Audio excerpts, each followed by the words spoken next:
Olá, tudo bem com você? Seja bem-vindo, seja bem-vinda ao ciclo de diálogos promovido pela Faculdade Refidim.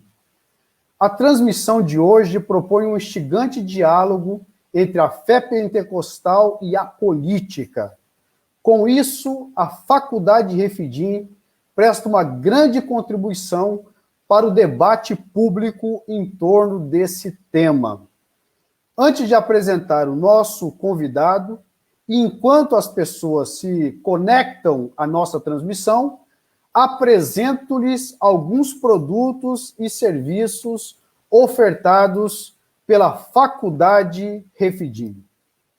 Bom, primeiramente, todas as quartas-feiras e quintas-feiras, nós temos a partir das 20 horas as nossas transmissões, temas atuais e relevantes a partir de um olhar teológico, em particular, de um olhar teológico pentecostal. Portanto, participe, curta as nossas transmissões, compartilhe para que as nossas lives possam atingir o maior número de pessoas possível. Bom, agora, a partir, então, dos produtos e serviços ofertados pela Faculdade Refidim, nós estamos disponibilizando de forma gratuita para contribuir com o momento em que nós estamos vivendo, momento de pandemia, Covid-19. Nós estamos oferecendo gratuitamente o curso Espiritualidade Cristã em Tempos de Crise. Você pode acessar esse curso por intermédio do nosso site faculdaderefidim.edu.br. Bom, também ofertamos um curso livre de Ministério Pastoral e seus desafios, um curso que propõe, apresentar possibilidades pastorais e desafios pastorais para o mundo contemporâneo. Bom, também temos um outro curso livre de aconselhamento cristão e cuidado. Todos esses cursos foram produzidos, foram engedrados a partir da nossa situação atual.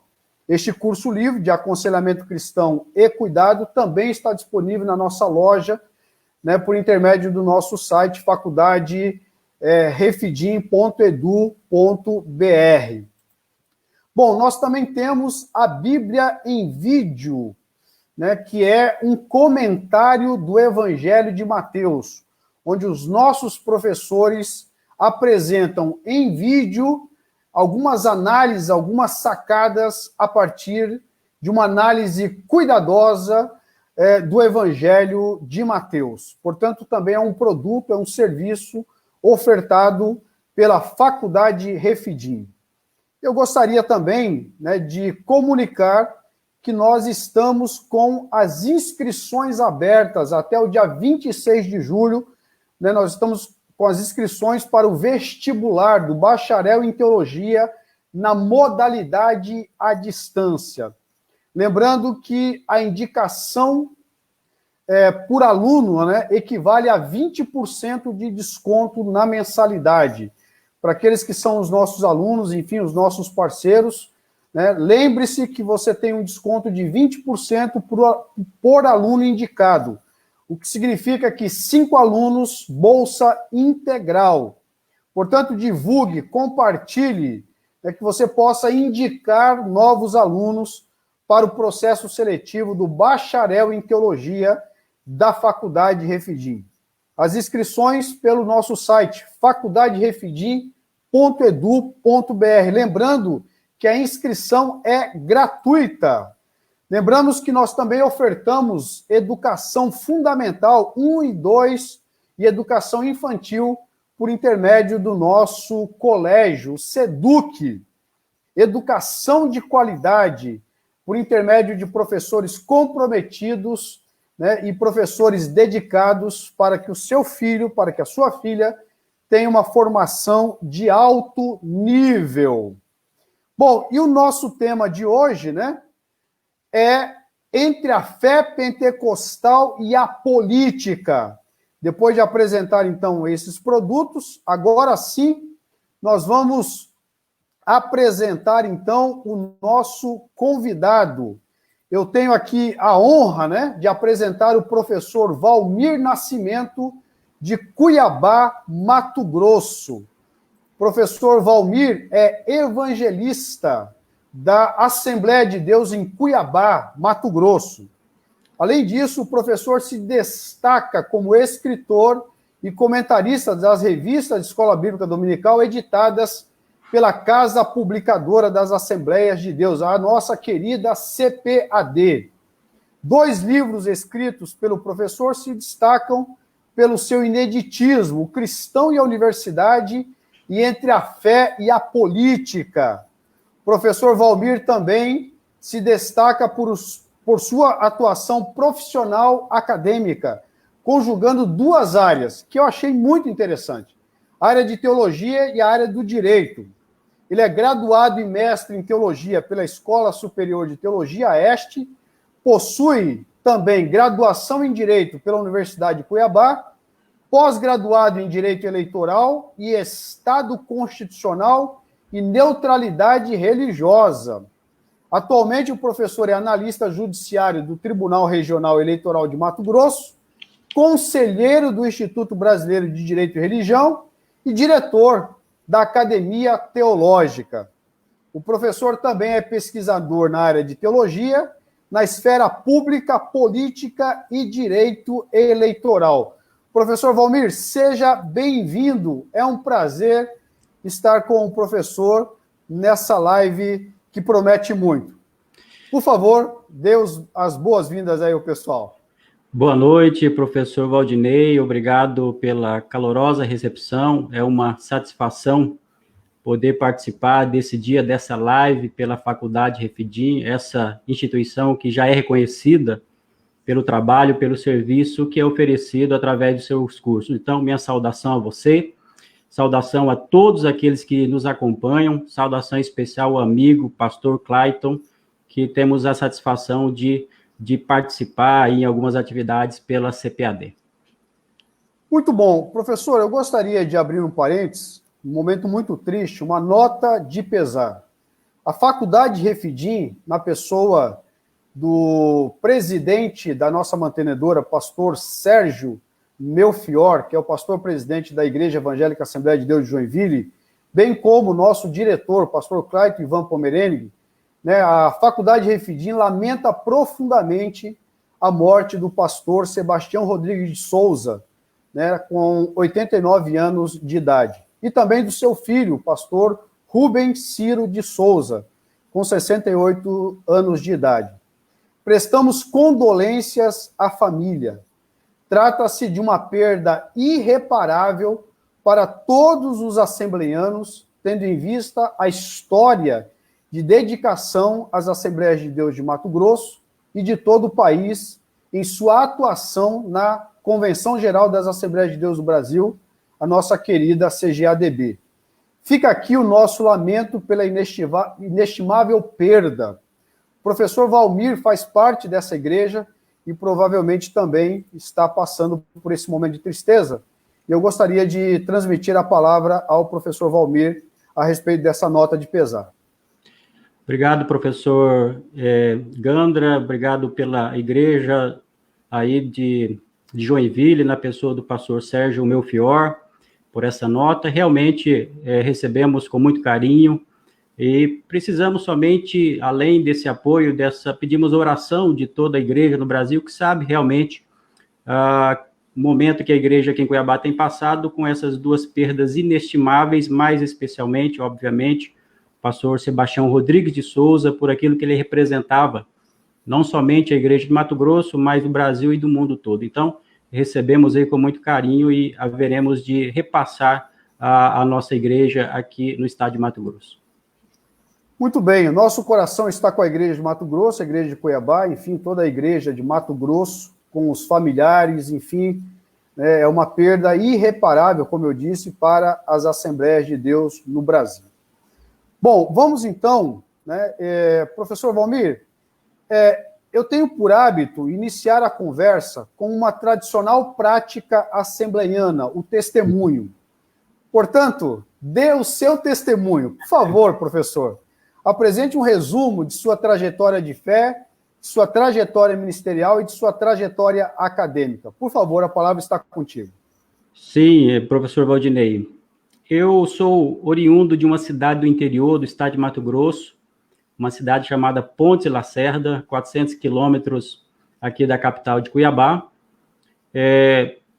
Originariamente, a minha família afastada dos caminhos do Senhor, e aos 19 anos de idade foi quando eu tive uma experiência com o Senhor Jesus e que fui chamado a ter esse relacionamento com Ele. Interessante que nós que somos pentecostais acreditamos de maneira definitiva nessa experiência fundante da espiritualidade, e isso aconteceu comigo através de um sonho, que foi quando eu tive esse aspecto, né, essa necessidade espiritual aflorada, e que fui aos 19 anos de idade aos pés do Senhor Jesus.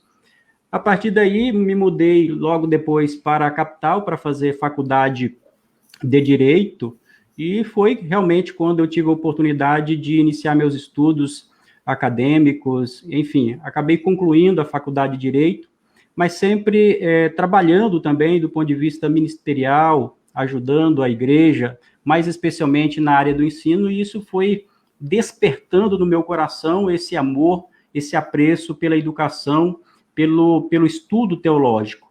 E isso eu fui fazendo uma conciliação, desde quando eu já fazia faculdade de Direito, ficava ali, como dividir o tempo entre o Direito e a Teologia, e foi ali que nasceu esse meu amor, pelo estudo teológico, estudo das Escrituras Sagradas. Logo após esse período, eu concluí bacharel em Teologia, depois fiz o reconhecimento pela própria faculdade ESTE, aí de São Leopoldo, aí no Sul, e depois também acabei concluindo, fazendo o mestrado pela mesma instituição. E, ao mesmo tempo, atuei na vida profissional como advogado por algum tempo, e depois fui para a área pública, e mais especialmente atuando na justiça eleitoral. E, desde então, eu tenho tentado fazer essa conciliação, como você bem destacou aí, essas duas áreas de atuação, que são o direito e a teologia, e é por isso que uma das áreas, né, que eu gosto de pesquisar, de atuar, é exatamente essa esfera pública, que eu acredito que seja onde eu possa contribuir mais. E, além disso, sempre contribuindo com o ministério, exercendo essa vocação ministerial que o Senhor tem depositado no meu coração e na minha vida, sem perder essa essência da pentecostalidade, que é o que nos marca e que nos distingue. Muito bom, que bom ouvir o testemunho do professor Valmir. Interessante, muito bom, e eu gostei muito dessa relação entre teologia e direito. Poxa vida, dá um bom diálogo, parabéns, professor, pela sua trajetória, trajetória de fé, trajetória ministerial e trajetória acadêmica. Bom, como já disse, o professor Valmir escreveu uma importante obra pela CPAD, Entre a Fé e a Política, participação dos evangélicos no processo político eleitoral. Reflexões sobre a legitimidade, abuso de poder e ética cristã na esfera pública. Bom, o professor Valmir também escreveu um outro livro com um tema bastante instigante, que trata da relação entre o cristão e a universidade. Mas, especificamente, entre a fé e a política, esse livro tão importante. Professor, fale um pouco de suas motivações em relação à produção dessa obra, Entre a Fé e a Política.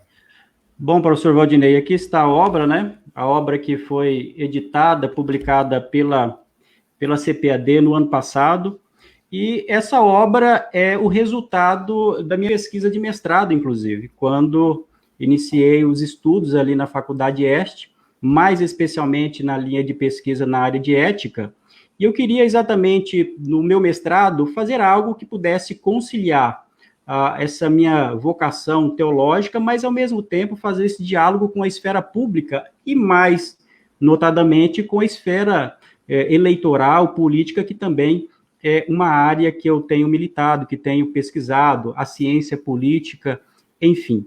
E, portanto, nesse contexto, quando eu comecei a fazer esses estudos, nós estávamos mais ou menos no ano de 2012 para 2013, e naquele contexto nós já tínhamos uma discussão em nível nacional, com o crescimento dos evangélicos na América Latina e também mais claramente aqui no Brasil, e nós tínhamos algumas discussões nacionais, a mídia trazia isso de maneira muito clara, né, o chamado peso do voto evangélico.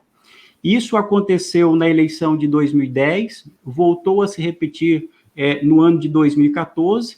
Então, nesse período, quando eu estava fazendo os meus estudos, e que vai concluir depois da eleição de 2014, mais especialmente em 2015, foi quando eu busquei, então, fazer uma análise de que forma, de que maneira a fé pentecostal, ou a fé cristã, e mais necessariamente a fé pentecostal, ela influenciava o chamado processo eleitoral.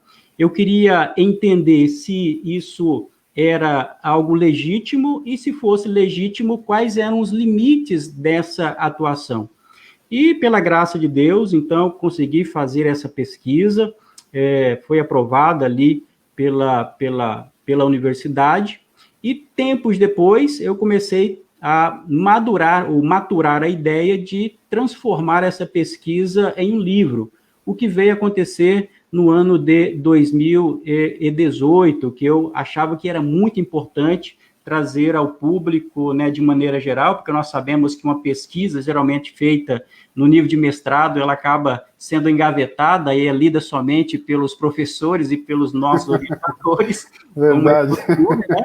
Então, acabei mudando um pouco a questão da abordagem, da linguagem, adequando algumas questões ao pentecostalismo, e acabou sendo publicado o livro, então, pela nossa CPAD, que viu a necessidade.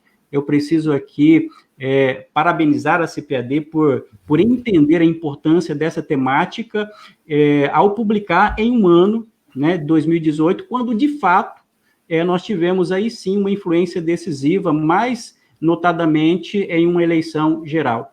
Então, foram esses fatores pessoais, e para congregar essas duas perspectivas, a teologia e o direito eleitoral, e também toda essa questão nacional que estava em voga e que encontra-se em voga até hoje. Tinha um marco bem interessante, professor Valdinei, que eu gostaria de pesquisar naquele contexto, um ponto jurídico que virou o capítulo do livro, é o chamado abuso do poder religioso do ponto de vista jurídico, do ponto de vista eleitoral. Tanto que esse assunto está em discussão agora no país.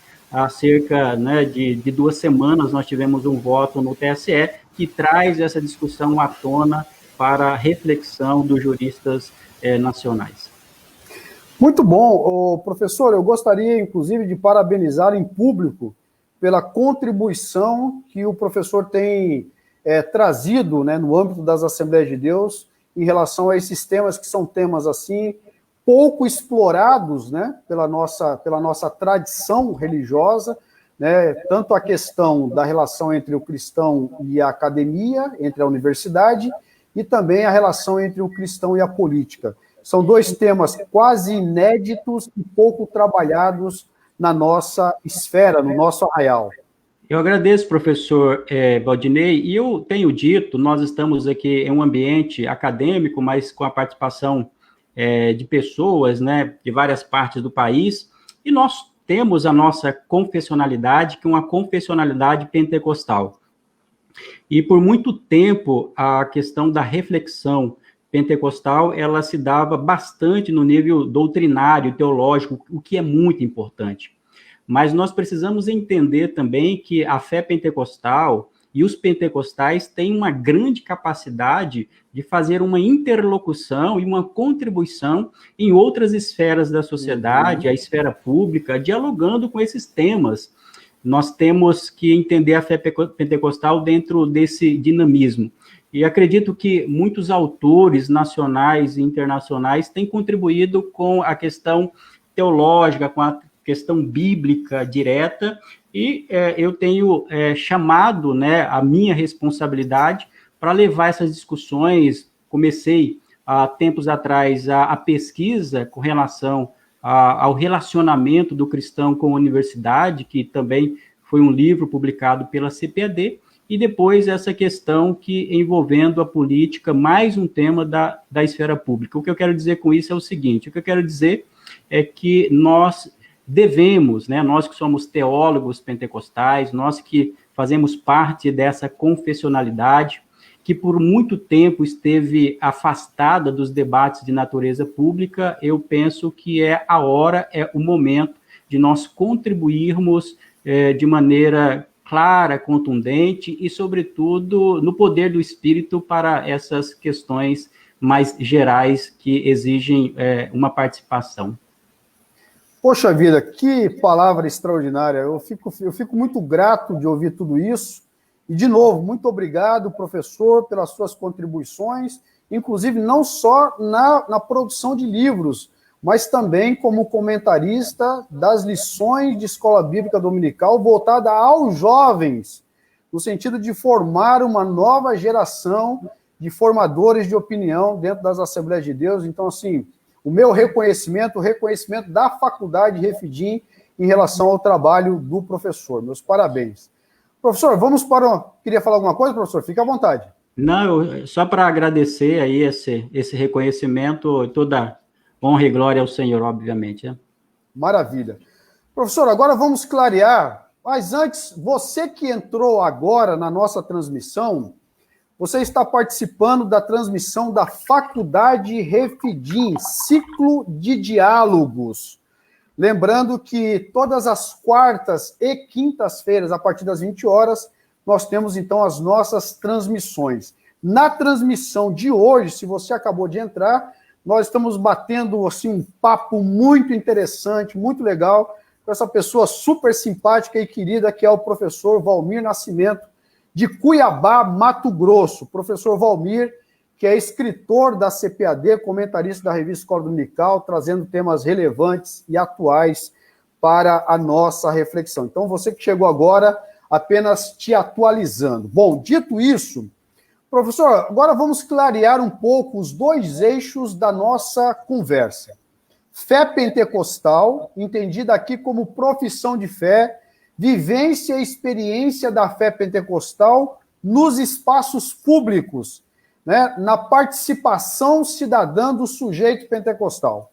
E a política, ou seja, como o sujeito pentecostal deve ou deveria se relacionar com esse campo tão importante da vida social. Professor, de modo pontual, como podemos definir fé pentecostal e política? Está contigo a palavra. Essa é uma pergunta dupla, né, que realmente vamos tentar aqui sintetizar a resposta, porque demandaria uma reflexão mais alongada. Bom, primeiro, começando com uma própria ideia, o conceito de que seja uma fé pentecostal. E nós sabemos que essa própria definição ela é difícil por natureza. Verdade. Quando nós fazemos uma investigação histórica, sociológica e até mesmo doutrinária para entender o que é o pentecostalismo, o movimento, é uma espiritualidade, é uma experiência. Sabemos que é difícil, tanto que se fala hoje em relação a pentecostalismos, né, no plural, dada essa multiplicidade que é a manifestação carismática ao redor do mundo. Mas, de maneira sintética, nós podemos aqui resumir a fé pentecostal e o pentecostalismo como esse movimento de renovação e de avivamento que acontece na igreja cristã, mais notadamente a partir do início do século XX. Muitos vão atribuir mais especialmente ali aquele movimento que acontece nos Estados Unidos, mas sabemos que não foi um avivamento localizado. O próprio Alistair McGrath, que não é pentecostal, ele vai reconhecer isso no seu livro Revolução Protestante, quando ele faz uma bela defesa. Eu tenho dito que, embora ele não seja um pentecostal, ele faz uma bela defesa da história do pentecostalismo para dizer que o pentecostalismo é um movimento de renovação dentro do próprio protestantismo. o que de fato acontece.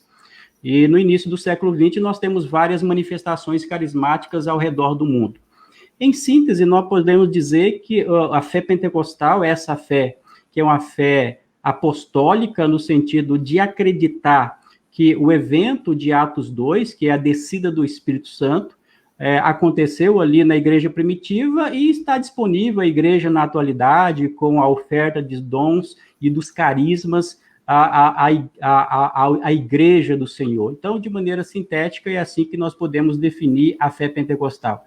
A fé pentecostal é uma forma de experiência. Eu acredito que a fé pentecostal é uma maneira de experiência, porque nós não vivemos uma espiritualidade sem experiência. Eu posso dizer também que não é de maneira equivocada afirmar que a fé pentecostal é também um movimento. Isso se nós entendermos movimento no sentido de dinamismo. Quando nós olhamos para Atos dos Apóstolos, nós vamos entender e vamos perceber ali que os cristãos eram chamados aqueles que eram do caminho. E isso dá a ideia de quê? Dá a ideia de dinamismo, que estão em constante atuação e movimento. E também, por fim, a fé pentecostal é uma forma de compreender a teologia, porque nós vamos ter uma forma própria de nos apropriar das Escrituras, de interpretar as verdades bíblicas e apresentar isso na nossa vida, né? Mas eu concordo bastante com o teólogo Wolfgang Wondey, quando ele afirma que os pentecostais, mais do que ter uma teologia, nós vivemos a teologia, porque eu acho isso bem interessante, né? Então, dito dessa forma, ao falar sobre fé pentecostal, nós estamos falando de uma vertente da tradição cristã que valoriza esse aspecto dos dons espirituais, e não vou entrar aqui na questão das ondas do pentecostalismo, né? O pentecostalismo clássico, o neopentecostalismo, por aí vai. Eu quero me referir de maneira geral ao que seja pentecostalismo, que, como sabemos, teve uma explosão, um grande crescimento nas últimas décadas, no chamado Sul Global, como vai se referir Amos Yong, e que vai englobar aí a América Latina e também o Brasil. E, de outro lado, nós temos a política. O que seria política? E quando nós falamos de política, há também uma amplitude em relação ao conceito, mas eu gosto bastante daquele conceito que foi dado pelo pensador, pelo jurista, que é o calvinista, o Johannes Althusius, que escreve uma obra bem interessante sobre a política, quando ele afirma que, em termos sintéticos, a política nada mais é do que a arte de reunir os homens para estabelecer uma vida social comum, ou seja, cultivá-la, e não somente isso, mas também conservá-la. Quando nós falamos de política, nós estamos falando de administrar elementos e uma estrutura para o bem comum. E isso vai envolver o quê? Vai envolver a administração do Estado, vai envolver o exercício do poder, vai envolver a realização das eleições. Então, aí nós fazemos essa conjugação. Então, quando nós estamos falando de política, nós estamos falando mais especialmente desse âmbito que é o exercício do poder pelo povo, através dos mecanismos para ocupar esse poder na via estatal. E ao chegarmos dentro desse aspecto, a pergunta que se faz é como os pentecostais eles se relacionam com esse exercício do poder? Nós nos envolvemos, nos afastamos? Qual a maneira mais adequada de nós fazermos isso, né? Eu acredito que existe uma maneira mais consentânea, mais adequada, e que espero aí detalhar mais logo à frente.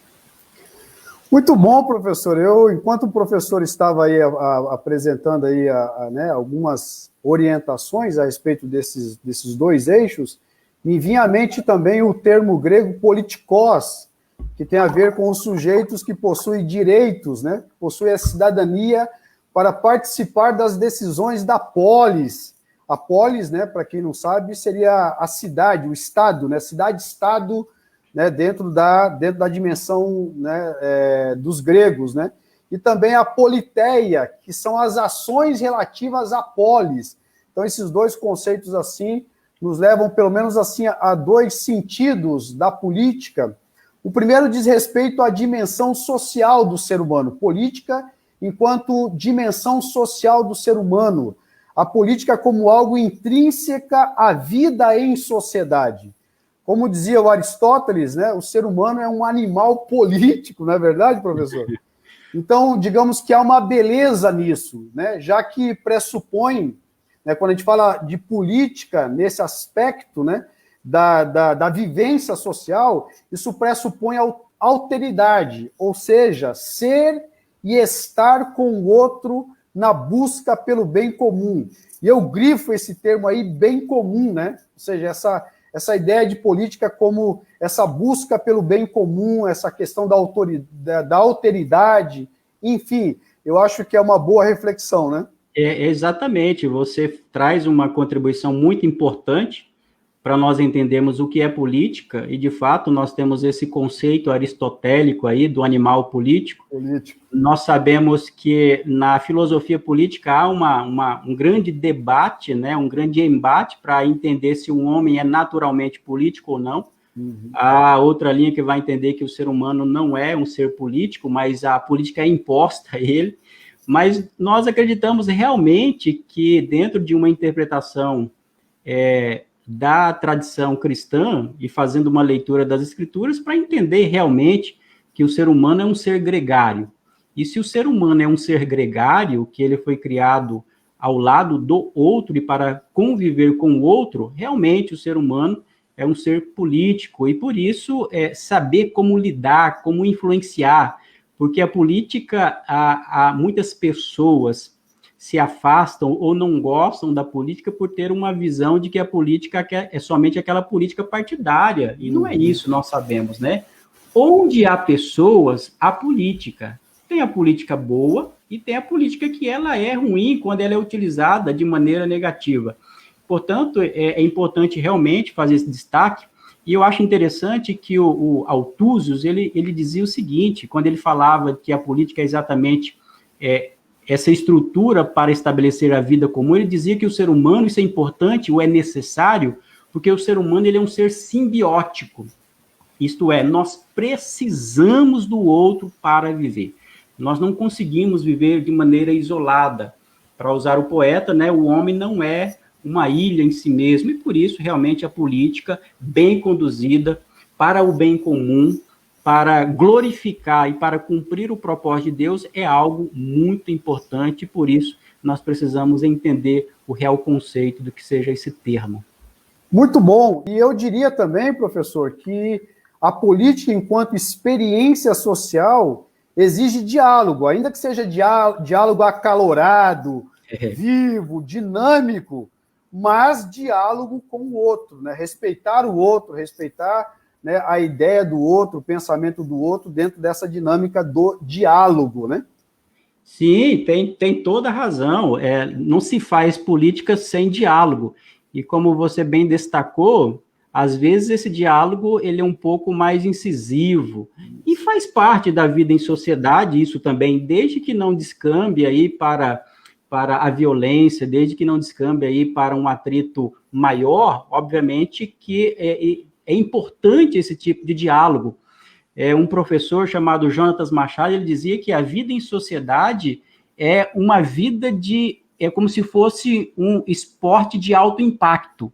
Ou seja, às vezes nós temos uns empurrões para cá e outros para lá, mas desde que nós tenhamos uma cordialidade mínima e uma civilidade, e esse é o termo bem interessante, que vários autores vão se utilizar, que é exatamente a política, fazer política com civilidade, utilizando esse diálogo, defendendo ideias, mas sempre tendo essa capacidade de ouvir o outro, mesmo que não concorde com o outro. Muito bom. Eu disse, né, anteriormente que um dos eixos, né, entre os dois eixos, nós temos a política enquanto essa experiência, né, social, de diálogo, de alteridade, e também tem um segundo eixo que diz respeito ao poder do governo, dos mecanismos de coerção do Estado. São as instituições com seus pesos e contrapesos, né? O acordo em torno das leis, das regras de convivência em sociedade. São as disputas por representatividade dos vários grupos sociais. Portanto, um conselho para você que está participando dessa transmissão, nós temos, né, como nós temos apresentado, a política não é algo ruim, o professor deixou bem claro isso, né, que deva ser demonizado, mas algo que deve ser permanentemente aprimorado, de novo, para o bem comum. E eu diria, professor, agora discutindo um pouquinho do ponto de vista teológico, que essas duas dimensões, tanto a dimensão do Estado quanto a dimensão da política enquanto experiência social, essas duas dimensões são experimentadas e legitimadas pela tradição religiosa judaico-cristã. A Bíblia não se opõe à política. Na verdade, a Bíblia se opõe quando a política serve como instrumento de opressão social e como legitimadora de poderes hegemônicos e totalitários que arrogam para si status de divindade. Portanto, uma leitura aí teológica dessa questão da política, né? Sim, com certeza. A Bíblia e a tradição protestante, é claro que não só a tradição protestante, porque às vezes nós temos o hábito de reduzir toda a história do cristianismo à reforma protestante, mas é importante nós fazermos uma análise histórica do cristianismo antes e depois da reforma protestante, para dizer que o cristianismo ele contribuiu decisivamente para estabelecer esses princípios essenciais democráticos, esses princípios essenciais da delimitação do poder. Você falava aí sobre democracia como esse arranjo estrutural. Veja que coisa interessante. Por que na atualidade, nós temos esse conceito histórico do Estado, né, dividido em 3 poderes, executivo, legislativo e judiciário? Historicamente, se atribui a Montesquieu essa tripartição dos poderes, né? Uhum. Mas sabemos que ela parte de um pressuposto judaico-cristão, para entender o seguinte: como o ser humano ele é mau por natureza, ele é propenso à corrupção, ele precisa ter o seu poder delimitado. Isso é um conceito básico. E como ele precisa ter o seu poder delimitado, para que ele não possa ser um tirano e exercer uma ditadura, é por isso que se estabelecem-se esses limites de atuação através de estruturas bem claras. Podemos ver isso, inclusive, lá no Antigo Israel, quando nós tínhamos 3 figuras principais, que era o rei, o profeta e o sacerdote, para que o poder ele não ficava centralizado. A própria ideia de federalismo, de federação, de república, ela vai começar mais especialmente com a contribuição que o Althusius, a quem já falei, vai dar nessa obra dele. Então, realmente, a tradição judaico-cristã vai ter uma contribuição decisiva em relação a esse conceito de política e também de direitos humanos. Muito bom, você está participando da transmissão Ciclo de Diálogos da Faculdade Refidim.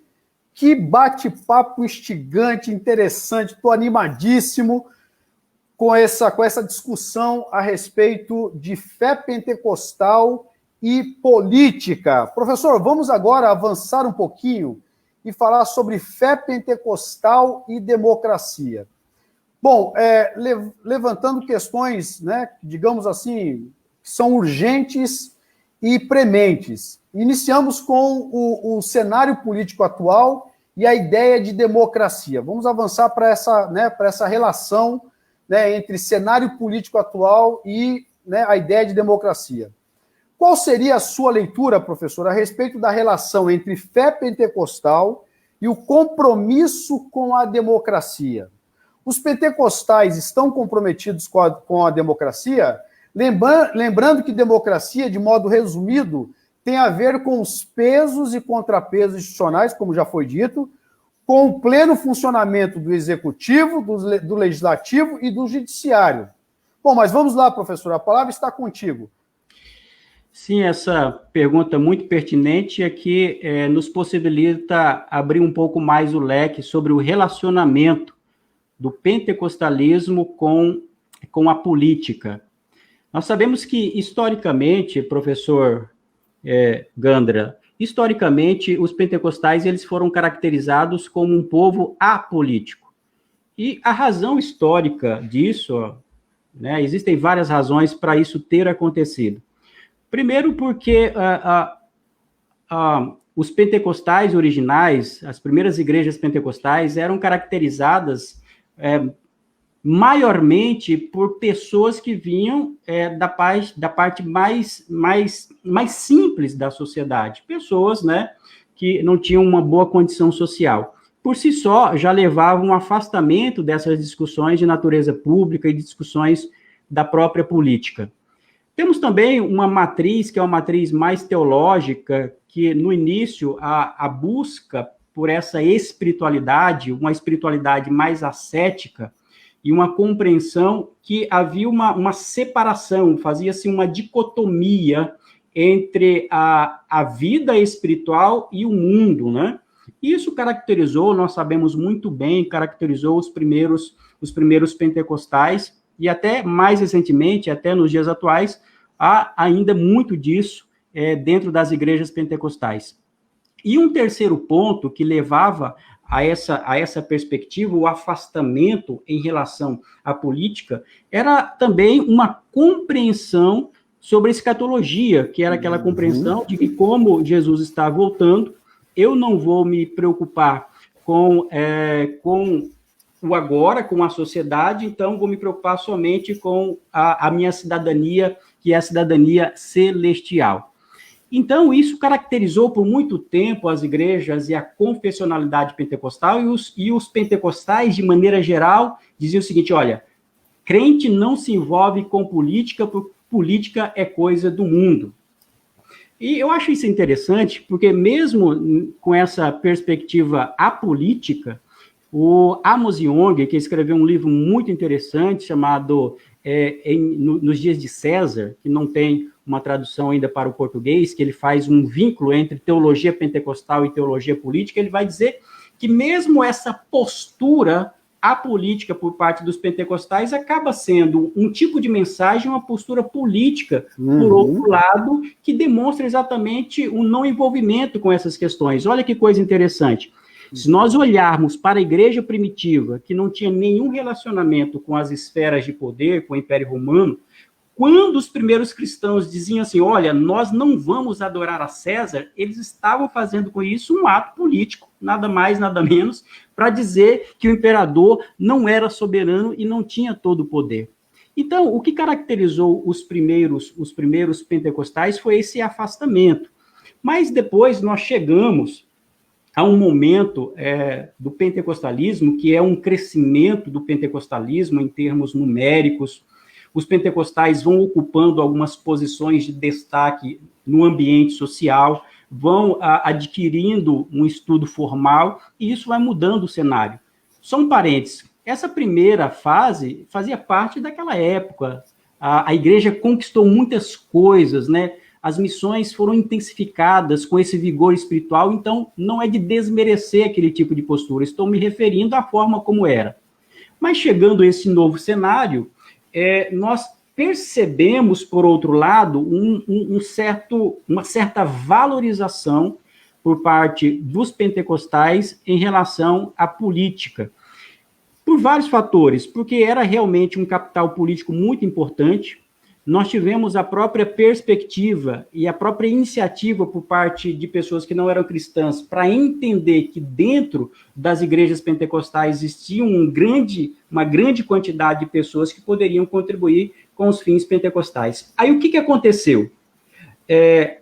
Um conjunto, uma confessionalidade que até então ela se afastava do embate político, de uma hora para outra ela entra na discussão política.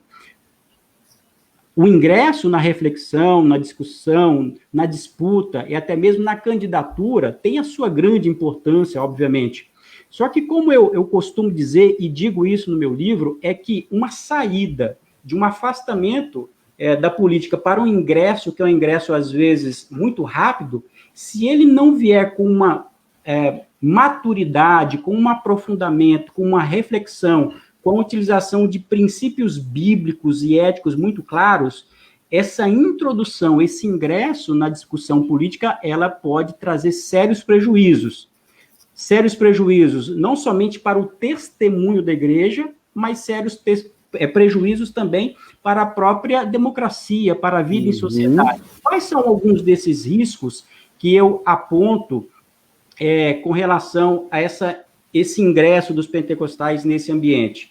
Pode ser a ideia de querer utilizar, por exemplo, o poder político, melhor, o poder religioso para dominar a esfera política. Pode ser a adoção de um pensamento espiritualizado da disputa política, elegendo o Messias político.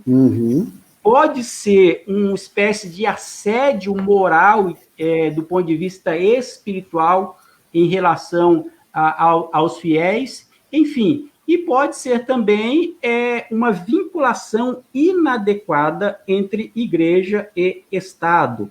Ou seja, isso acontece quando a fé pentecostal, ela não passa por um nível de maturidade. Então, como é que nós podemos falar acerca de um relacionamento adequado da fé pentecostal com a política? A fé pentecostal contribui para a democracia? Foi a pergunta que você me fez. Contribui decisivamente. Historicamente, nós sabemos que tem contribuído, porque o pentecostal, ele valoriza a vida de santidade, de integridade, de respeito à ordem. Nós levamos em alta consideração o mandamento bíblico, quando nós extraímos lá de Romanos 13, né, que Deus estabeleceu as autoridades. Mais recentemente, nós temos as contribuições sociais de cidadania dos pentecostais. Naturalmente, ou essencialmente, um pentecostal, ele vai respeitar as autoridades e as leis que são estabelecidas. Nós temos agora exemplos dos últimos 2 ganhadores do Prêmio Nobel da Paz, que são cristãos. O primeiro que contribuiu para a pacificação social ali na Eritreia, e o segundo que contribuiu para acabar com a violência ali na República do Congo. Então, de fato, os pentecostais, eles contribuem para a democracia. Obviamente, nós temos alguns exemplos negativos, e a reflexão, a discussão que nós fazemos é para nós trazermos exatamente qual que é a melhor forma de nós nos relacionarmos com a democracia e com o ambiente público.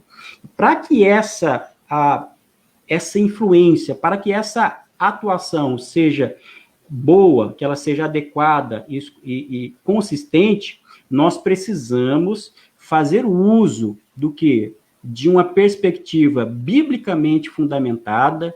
Podemos nos valer realmente dos pressupostos pentecostais para fazer esse ingresso e, sobretudo, entender que a nossa participação na política não pode ser de maneira impositiva, mas deve ser de maneira dialógica, de maneira que nós venhamos a contribuir com as discussões de natureza pública, nos valendo dos nossos princípios, que são princípios pentecostais.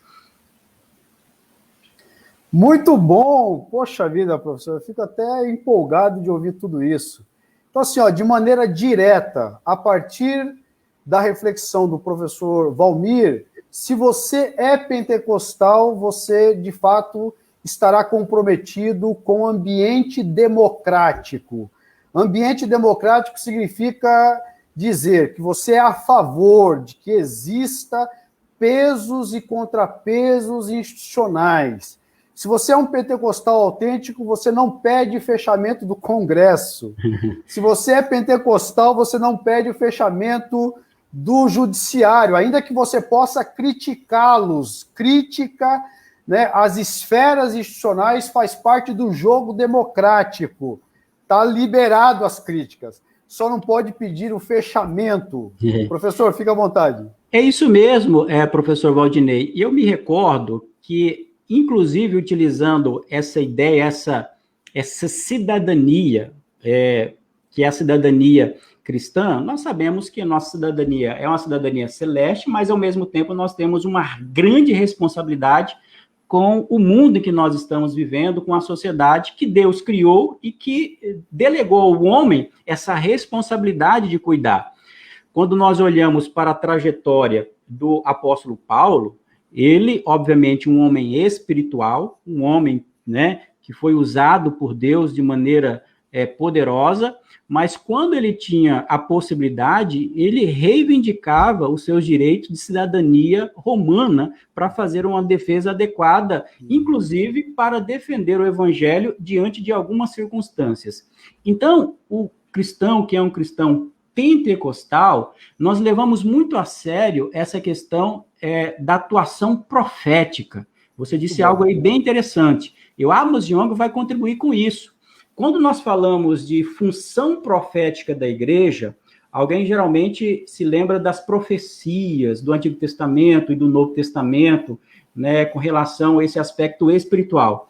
Mas se nós entendermos bem o conceito e a função da profecia no Antigo Testamento, quando um profeta se levantava, ele muitas vezes se levantava apontando os erros por parte dos reis que estavam sendo injustos ou cometendo algum tipo de abuso. Deus usava aquela pessoa de maneira profética para delimitar aquela atuação. Então, hoje, entendendo essa função profética da igreja, devemos entender que o cristão ele pode criticar, ele pode reivindicar, ele pode exigir justiça, igualdade, direitos, liberdades, óbvio, com toda a capacidade, com toda a liberdade que ele tem. Mas jamais um cristão ele vai se valer da revolução pela própria revolução. Inclusive, precisamos aqui fazer um recorte, o cristão ele só vai partir para uma chamada desobediência civil quando a fé dele, quando a crença dele, quando ele está sendo proibido de servir ao Deus Altíssimo. Quando alguém fala, olha, você não pode adorar o seu Deus ou negue o seu Deus, obviamente que diante de uma ordem dessa natureza, para utilizar a afirmação de Pedro em Atos dos Apóstolos, nos importa obedecer mais a Deus do que aos homens. Mas a regra geral o cristão pentecostal, mais especialmente, é um povo ordeiro e que respeita as autoridades e que entra nessa discussão de maneira sábia, de maneira sensata. Muito bom. Se você deseja participar do debate, né, e da esfera político-partidária, é excelente. Apenas se aconselha a que você faça isso de forma ética, comprometida com os valores do reino de Deus. Eu tenho dito aqui, professor Valmir, que é fácil você descobrir quais são os valores do reino de Deus. Basta ler Mateus 5, 6 e 7, não precisa nem ler toda a Bíblia, mas se você ler Mateus 5, 6 e 7 e Gálatas, capítulo 5, a partir do versículo 22 e 23, que fala sobre o fruto do Espírito, certamente você terá uma bússola para uma ação na política, né, agindo como profeta de Deus e agindo em nome dos valores do reino de Deus. E podemos acrescentar também, professor Valdinei, que essa atuação por parte do cristão pentecostal, ele sempre vai se valer daquele pressuposto bíblico que é um pressuposto essencial, que é a compreensão de que a única verdade, a única realidade que nós acreditamos são as verdades que nós extraímos das Sagradas Escrituras. É por isso que o envolvimento do cristão com a esfera política, ele não pode, nós vamos chegar nessa esfera, ele não pode adotar uma ideologia que seja uma ideologia totalizante, porque toda ideologia totalizante, ela acaba sendo escravizadora e acaba sendo idolátrica. E também um cristão que é um cristão pentecostal, ele vai reconhecer que a política, ela tem uma função instrumental muito importante. A política não é um fim em si mesmo. Ela tem uma função instrumental para nos auxiliar na vida em sociedade. Significa dizer que um cristão pentecostal jamais ele vai botar ou colocar a sua esperança última na política ou nos políticos. É por isso que um cristão ele nunca vai eleger um candidato, uma autoridade pública, embora nós os respeitemos, nunca vai eleger essa autoridade como uma espécie de divindade, como se ele fosse infalível, como ele tivesse toda a verdade, quando nós sabemos que o único Senhor a quem nós adoramos é o Senhor Jesus. Muito bom, lembrando que essa dinâmica, né, do exercício do poder totalizante pode acontecer em qualquer ideologia política, né? Então, tanto a esquerda quanto a direita. Então, o que a gente precisa ficar é sempre vigilante para que esses arroubos autoritários, de onde vier, possa ser expurgado pela nossa compreensão daquilo que o professor falou aí em termos de fé e atuação pentecostal. Professor, muito bom o debate, vamos um pouquinho mais adiante. Então, avançando um pouco mais, professor, há um debate na sociedade sobre a relação entre política e fake news. Vamos botar um pouquinho de pimenta aí na nossa conversa, né? O que seriam as fake news? É a criação premeditada de notícias falsas, certo? Inclusive como instrumento para implodir a democracia. Como ficam os pentecostais nessa situação e no debate público? Essa relação entre fé pentecostal e debate público sobre fake news. Isso é um tema atual. Quando eu escrevi o livro e publiquei em 2018, eu fiz até uma parte sobre isso. Naquela época, o assunto ele não estava tão em voga quanto na atualidade, e eu chamava atenção para essa questão da fake news, né? Sabemos que foi o termo eleito aí, a era da pós-verdade, né, pelo dicionário de Oxford, salvo engano, no ano de 2017, a era da pós-verdade, e a questão das fake news chegaram no ambiente social e têm produzido aí grandes estragos no ambiente político. Tanto é assim que a Justiça Eleitoral, na última eleição, desde a última eleição, tem se preocupado com esse tema, e agora também, para as próximas eleições, ela tem se atentado, buscando criar mecanismos para que essas notícias falsas elas não acabem prejudicando o processo eleitoral e o resultado das eleições. Porque nós sabemos que as notícias falsas, elas podem ser provocadas por má fé, realmente, quando as informações inverídicas e falsas são disseminadas com o propósito realmente de atingir uma pessoa, destruir a reputação de alguém, ou às vezes notícias falsas, elas são disseminadas sem que a pessoa perceba. O fato é que elas trazem sérios prejuízos para a democracia e para a sociedade, porque todas as vezes que o princípio da verdade ele é quebrado, toda a sociedade paga um preço. Por isso que as fake news, elas têm um peso contra a democracia muito grande. Quanto a isso, eu digo no meu livro, eu destaco que o cristão ele tem um grande compromisso com a verdade. E um dos princípios que deve reger a vida do cristão, um desses princípios é o princípio da integridade. Esse é um princípio basilar. A fé pentecostal ela pode contribuir com o debate de natureza pública por vários fatores, por conta desse princípio da integridade, pelo compromisso que tem com a comunidade e também com essa participação profética. E o que é esse princípio da integridade? O princípio da integridade significa dizer que aquilo que eu creio, aquilo que eu falo e aquilo que eu faço estão todos eles conformes. Porque se eu acredito e tenho alguns valores e minhas ações e minhas palavras não condizem com aquilo que eu acredito, eu estou sendo uma pessoa que não é íntegra, é uma pessoa parcial, ou para utilizar o termo bíblico, essa pessoa está sendo hipócrita.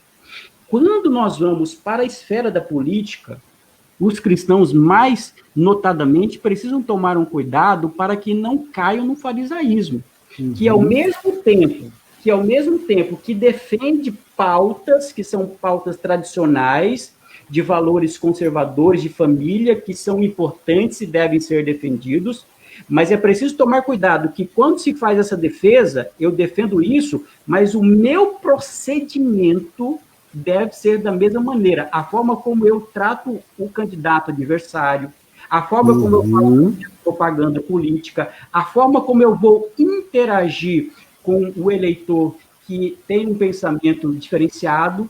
Ou seja, não adianta eu defender valores éticos de maneira pública, por um lado, e, ao mesmo tempo, eu chancelo, eu aprovo e acabo praticando a fake news, porque isso é um tipo de ação que é imoral, que não honra o evangelho. Então, com relação a isso, a Bíblia tem uma recomendação, que a recomendação eu acho essencial. O cristão, ele não pode nem ser o produtor de fake news. Muito bom. E também deve tomar um cuidado para não ser um disseminador sem querer, que é aquele que recebe, não filtra, não analisa e acaba repassando. E há um versículo bíblico que é crucial para nós compreendermos isso e que evita esse tipo de disseminação, que é exatamente a passagem de Filipenses, no capítulo 4, versículo 8, quando Paulo diz assim: quanto ao mais, irmãos, tudo que é verdadeiro, tudo que é honesto, tudo que é justo, tudo que é puro, tudo que é amável, tudo que é de boa fama, se há alguma virtude e se há algum valor, nisso pensai. E eu acrescento, nisso pensai, e se tiver esses critérios, aí você pode divulgar. Se não tiver esses critérios de verdade, de pureza, de verdade, de justiça, então segure. Então, nós não podemos, ao entrarmos no debate político, não cairmos no jogo político, o chamado realpolitik, que é o realismo. O que é o realismo político? Veja, uma coisa é nós entendermos a importância da política, da administração da coisa pública. A outra coisa é o realismo político, que é o vale tudo. O que importa é ganhar a eleição. Peraí, porque se nós acreditarmos nisso, nós estaremos caindo numa secularização da política. Isso daí é perigoso para o testemunho cristão. Nós devemos adotar um princípio de verdade, de justiça, e nunca, jamais, aquela ideia, aquele princípio equivocado que diz assim que os fins justificam os meios. Não. Para a fé cristã, tanto os fins quanto os meios devem ser éticos e biblicamente chancelados. Muito bom. Aí está, então, a reflexão do professor Valmir sobre a fé pentecostal e o debate público sobre fake news. Você que está acompanhando a nossa transmissão, cuidado com a fake news, porque a fake news no mundo contemporâneo visa, entre outras coisas, minar a democracia. Então, faça a checagem, né? Tenha certeza de que a informação que você está compartilhando é procedente, é verídica, né? Lembrando que fake news é diferente de opinião, né? Você pode ter a sua opinião, o que você não pode é propagar notícias que são criadas premeditadamente para destruir o outro, para caluniar o outro. Inclusive, estou diante de um advogado, inclusive você pode ser penalizado por isso. Não é verdade, professor? Exato. Acho que é importante realmente fazer essa distinção com relação àquilo que é opinião, daquilo que é chamada fake news. Eu não tenho dúvida nenhuma que pode ter, na discussão de natureza pública, pessoas que queiram se valer, como nós temos um comentário aí, fazendo a interação agora com os internautas, que às vezes a ideia, o conceito de fake news pode ser uma maneira de silenciar um grupo de pessoas. Obviamente que nós precisamos ter a convicção e a sabedoria para entender realmente quando um conceito filosófico, um conceito jurídico e um conceito que está em discussão, ele é utilizado para calar uma parte da sociedade. Realmente é importante ter esse cuidado. Agora, quando nós pegamos o conceito bruto do que seja fake news de maneira factual, esse tipo de produção, ela não pode ser aceita, obviamente. Agora, a livre manifestação do pensamento, a liberdade, a convicção filosófica, política e até mesmo religiosa, obviamente que nós precisamos defender de maneira muito clara isso na sociedade. Por quê? Para que nós tenhamos uma sociedade plural e politicamente fortalecida, todos os grupos sociais na sociedade precisam ter voz. É por isso, professor Gandra, que eu começo o meu livro, o segundo capítulo, para ser mais exato, defendendo que, assim como outra parcela da sociedade, como outro grupo social, os cristãos, os religiosos, sejam cristãos, sejam muçulmanos, sejam budistas, todos os religiosos têm a possibilidade de contribuir com os debates de natureza pública, obviamente. Não se pode partir do princípio que um cristão, que um religioso, por ter convicções religiosas, ele seria propenso a um determinado tipo de convicção. Olha, não existe neutralidade de maneira absoluta. Então, realmente, nós precisamos reconhecer a importância da liberdade, a importância de que se respeitem as convicções na sociedade, rejeitando somente aquilo que é contra a verdade, e contra a verdade nós não podemos aceitar esse tipo de posicionamento.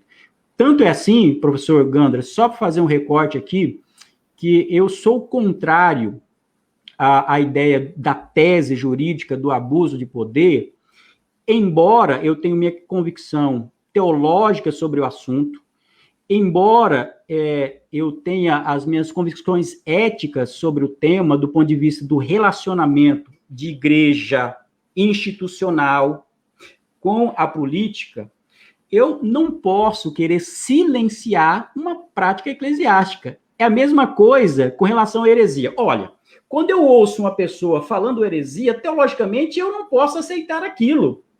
Mas, a partir da perspectiva que ela tenha a liberdade que eu tenho, mesmo ela falando heresia, eu devo permitir que ela fale aquilo. Isso se aplica em relação a essa perspectiva também.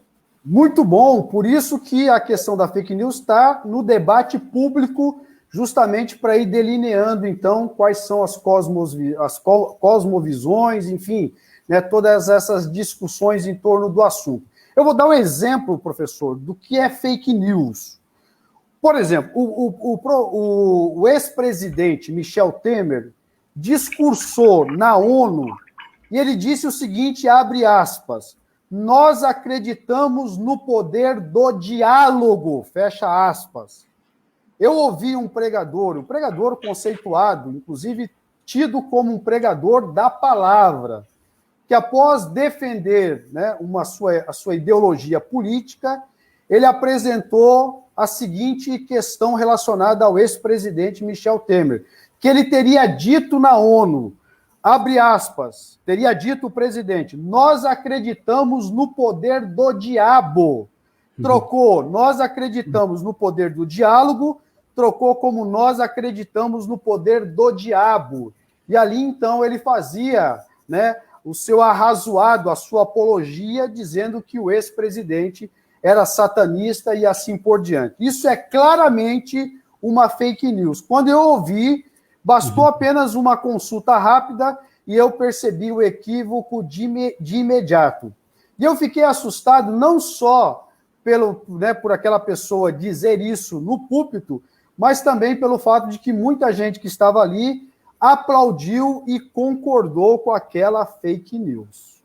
Professor Valdinei, essa sua observação é muito importante, porque me faz recordar também a necessidade que nós, pentecostais, encaremos a disputa política de uma maneira sábia, biblicamente centrada. O Amos Yong, ele chama a atenção que, muitas vezes, religiosos e algumas figuras acabam encarando a disputa política em termos demoníacos. Ele acaba satanizando os adversários e acaba fazendo da disputa política como se fosse um debate de natureza espiritual. Veja, nós que somos pentecostais, nós precisamos ter um discernimento acerca dessas coisas. E como diria o Amos Yong, a Bíblia, de fato, ela destaca que a nossa luta não é contra a carne e contra o sangue, mas contra os principados e potestades espirituais da maldade. Mas veja, Isso daqui envolve um nível de sabedoria e de maturidade espiritual que a um pentecostal lhe foi dado, principalmente. Nós precisamos tomar um cuidado de não fazermos das disputas políticas esse tipo de debate, que é um debate que acaba menosprezando a naturalidade e acaba trazendo o sobrenaturalismo para todas as coisas, o que é algo divorciado das Sagradas Escrituras. Então, eu acho que esse é um cuidado que nós devemos ter ao encararmos esse tipo de disputa e ao olharmos para uma notícia e fazermos isso com todo cuidado, né, para que nós não venhamos a incorrer nesse erro. Muito bom, professor. Nosso tempo estourou, mas eu não posso terminar essa transmissão, né, justamente sem deixar de tratar a relação entre compaixão e política. A polarização tem escrachado o ódio político partidário. Odeia-se os que fazem parte do espectro político adversário. Como o professor vê essa questão, a relação entre compaixão e política, para terminar o nosso debate? É interessante. Eu acho que a compaixão realmente ela faz parte e deve fazer parte da nossa vida enquanto cristãos. E além da compaixão, eu digo também que um outro princípio e notadamente um fruto do Espírito que é o fruto que é da temperança. Porque isso daí ajuda a acabar com a polarização. O que é a polarização? Nada mais é do que uma perspectiva, um extremo, um radicalismo a uma ideia, a uma ideologia política. A polarização ela é perigosa porque ela cega a pessoa, ela faz com que a pessoa não ouça o outro. E, no fim das contas, a polarização ela acaba sendo um tipo de idolatria, porque a pessoa acaba adotando um tipo de perspectiva ideológica e aquilo, nós sabemos que toda ideologia é um tipo de idolatria. Nós tratamos recentemente, em alguns estudos, em algumas lives, acerca do livro do David Koizis, que ele escreve um livro muito interessante, que é Visões e Ilusões Políticas, quando ele apresenta as ideologias, em que as ideologias, como a própria democracia, vista como uma ideologia, o liberalismo, conservadorismo, nacionalismo, socialismo, nada mais são do que ideologias em que o ser humano pega uma parte da criação e totaliza aquilo, torna aquilo como uma divindade. A polarização acaba sendo, por via de consequência, esse tipo de situação. Quando a pessoa ela defende tanto aquilo que, em termos políticos, ela acredita, ou o partido dela, ou aquilo que a compreensão dela está alinhada, e ela não tem a capacidade para ouvir o outro. Isso é prejudicial, isso acaba trazendo um embate de natureza catastrófica para a sociedade. Veja, deixa-me fazer um contraponto. Não é problema que a pessoa tenha convicções, que tenha posicionamentos firmes, principiológicos acerca de algumas questões. Agora, quando nós falamos de polarização, a polarização radical, ela leva a pessoa a tal estado que quando o político do outro vence, ele quer que a pessoa quebre a cara, tome uma decisão, mesmo que ruim para o Estado, para o país e para o município, para que aquela pessoa seja prejudicada. Ora, quem será prejudicada não será somente a pessoa, será a própria sociedade. Então, a polarização, ela não está preocupada com o bem comum, ela está preocupada com que o partido, a ideologia daquele indivíduo e daquela pessoa, ela vença. Eu acho que, quando nós falamos sobre isso, nós precisamos adotar uma perspectiva que é uma perspectiva de sabedoria cristã, é uma perspectiva de bom senso. O próprio conservadorismo tem algumas reflexões bem interessantes. Em vez de se adotar uma perspectiva de servidão em relação a perspectivas políticas, em relação a demandas que advêm de partidos políticos, nós precisamos utilizar aquilo que o Russell Kirk ele chama de política da prudência. Seja prudente.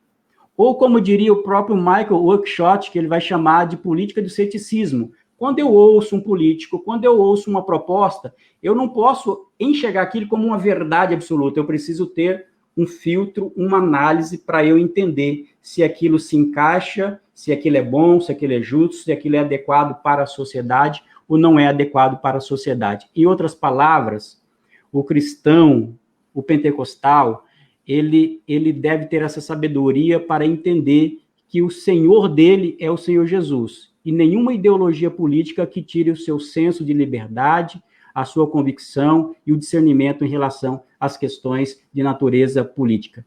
E para finalizar, eu sei que já estamos esgotando, mas não posso deixar de dizer isso. Como os pentecostais podem fazer uma leitura e propor aquilo que Amos Yong ele chama de uma teologia pentecostal de natureza política?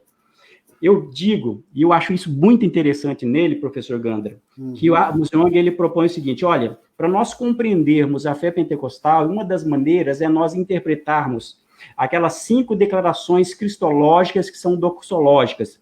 Jesus salva, Jesus batiza no Espírito Santo, Jesus cura, Jesus santifica e Jesus em breve voltará. O pentecostal, ao encarar a impolítica e as questões de natureza pública, ao dizer que Jesus salva, nós estamos dizendo que ele é o único Senhor do mundo e todas as autoridades devem obediência a ele, recebem delegação da parte dele. Segundo, quando nós declaramos que Jesus batiza no Espírito Santo, nós estamos falando que ele dá poder à igreja para a igreja testemunhar.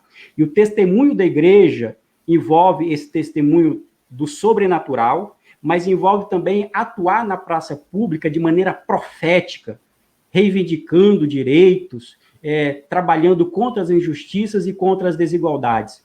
Quando nós declaramos que Jesus cura, nós estamos declarando que Jesus é o curador, e a igreja é uma comunidade também curadora, pacificadora, diaconal. Em vez de nós trazermos discussões, dissensões, a igreja ela cura a sociedade.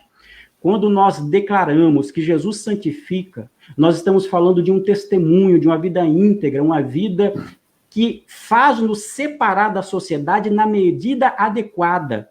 Nós somos contraculturais e contra-ideológicos quando é importante, e em outras medidas influenciando da maneira adequada. E, por fim, nós declaramos que Jesus em breve voltará, ela é o rei que voltará. Com isso, nós estamos declarando que a nossa esperança é uma esperança futura, no reino futuro. Mas enquanto Jesus não vem, nós vivemos o tempo presente, testemunhando dessa fé e vivenciando essa fé na esfera privada e também na esfera pública. Muito bom, professor. Enquanto eu fazia o mestrado aqui na Universidade da região, a Univille, eu me deparei com uma cientista política, a Chantal Mouffe, que ela propõe abandonar a política enquanto antagonismo, que seria de luta entre inimigos. Portanto, se é inimigo, eu devo aniquilar e destruir o meu inimigo. Ela propõe abandonar essa política antagonística e acolher a política enquanto agonismo, que seria a luta entre adversários. Ou seja, você não tem um inimigo a ser abatido, mas você tem um adversário a ser vencido no campo das ideias.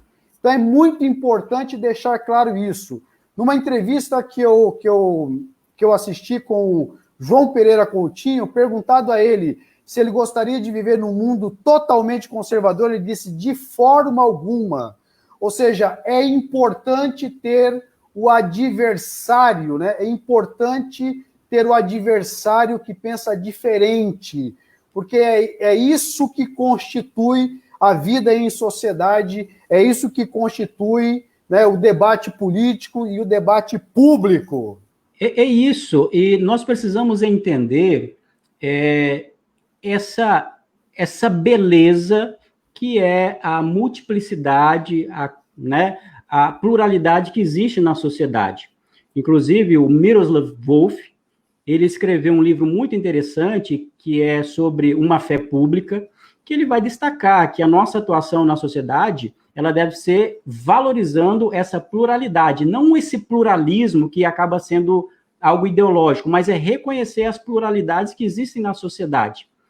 Para entender também o quê? Para entender que não existe uma maneira única e específica de encarar a política. por quê? Porque nós temos diversas realidades, nós temos alguns princípios que apontam o que é a coisa mais adequada a se fazer, obviamente, mas precisamos entender que a sociedade é plural. E, mais uma vez, eu preciso recorrer ao Amos Yong, porque ele tem uma aplicação de uma verdade pentecostal que é interessante, que ele fala assim, olha, da mesma maneira que existiam muitas línguas no Pentecostes, existem muitas políticas na sociedade. Aleluia! Muitas línguas, muitas políticas, muitas línguas e muitas culturas. Quando uma perspectiva cultural, quando uma perspectiva política não confronta diretamente o evangelho, se não confronta o evangelho, obviamente que deve ser aceito. Eu acho que isso é muito interessante. Mais uma vez, o pentecostalismo pode contribuir de maneira respeitosa, gentil, com as questões que aí estão para nós atuarmos e, no poder do Espírito, podemos agir como esses profetas da parte de Deus em todas as esferas da sociedade, professor Valdinei. Professor Valmir Nascimento, mas que papo, olha, sinceramente, por mim não terminava. Que papo agradável, que conversa rica, que coisa boa. Professor, a Faculdade Refidim agradece a sua participação, agradece a aceitação do convite. Poxa vida, como é bom conversar com alguém lúcido, que tem essa lucidez. Olha, é muito agradável né, esse bate-papo. Eu já peço de antemão desculpas, né, aos participantes da nossa transmissão. Não deu nem tempo de interagir com o pessoal em termos de perguntas. Essas perguntas ficarão registradas. Se o professor desejar, depois pode dar uma olhadinha, fica à vontade para responder ou não. Depois eu também vou dar uma olhadinha. Enfim, é que o debate fluiu de tal forma, foi tão gostoso, foi tão bom, que o tempo foi embora e a gente nem viu, mas foi muito bom. Professor, as suas palavras finais e a gente termina essa transmissão. Professor Valdinei, eu que quero agradecer, convite honroso da sua parte, professor Clayton, amigo, pastor Sérgio Melfior e todos os amigos que eu tenho aí em Joinville, são vários conhecidos, enfim, quero agradecer esse convite da Faculdade Refidim para estar aqui, parabenizar o belíssimo trabalho de excelência que vocês têm realizado. Eu tive a oportunidade de ter ido a Joinville e conhecido aí a faculdade de vocês, então um trabalho primoroso, parabéns pelo trabalho que tem sido desenvolvido de maneira presencial e mais recentemente de maneira virtual, então parabéns. Agradecer a você, agradecer a participação, os comentários que aí estão, realmente ficamos com o coração pesado por não podermos interagir, eu estou à disposição, ficaria aqui muito mais, mas nós temos aqui uma limitação de tempo, e estamos à disposição para que em outro momento possamos interagir, discutir, porque eu sei que quem participa quer ter a sua pergunta colocada, ver uma outra consideração, então agradecer também aos internautas que participaram, pessoas que seguem a faculdade, algumas pessoas que talvez tenham vindo a participar seguindo o link que eu coloquei aqui. Então, que Deus abençoe a todos, né? Que Deus nos dê sabedoria, nos dê graça para entrarmos de maneira sábia no debate político. E gostaria de propor, quem quiser discutir, refletir e aprender mais sobre o tema, ensino somente algumas coisas, mas em tom dialógico. Aqui está o meu livro, Entre a Fé e a Política, disponível no site da CPAD, professor Valdinei.